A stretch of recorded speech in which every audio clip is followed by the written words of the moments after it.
If you have kids or kids in your care, we want to teach them about how to be safe after a storm or before a storm, what to be aware of, what to prepare for. One of those being where a downed power line might be on a vehicle or laying near a vehicle.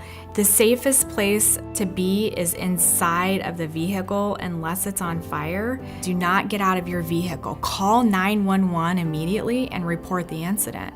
If you witness a scene like this, we're empathetic. We want to run to help. That's not a safe thing to do. In many cases, when lines come down, they're not arcing and sparking and wiggling all over the place like we see in the movies or on television.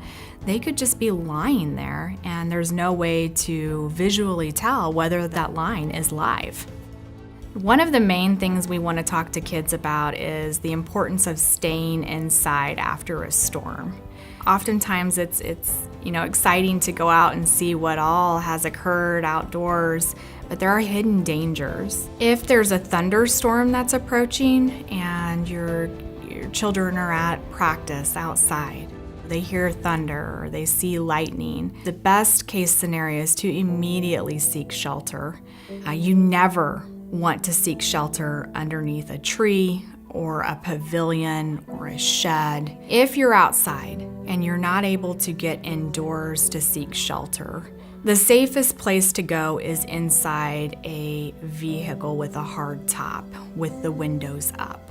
And you want to wait a minimum of 30 minutes after that last thunder before we ever send our children outside. And the reason for that is because lightning can follow a thunderstorm, so there's a potential for a lightning strike to occur even after the thunder stops. If kids are outside and their kites or their drone gets stuck in an overhead power line, do not try to remove that out of those power lines. You need to call the utility and report that you've got something stuck in the overhead power line. When you're outside kicking the ball, if it happens to accidentally go over the fence at a substation, do not approach that substation. Don't touch the fence, and definitely do not try to get into that area.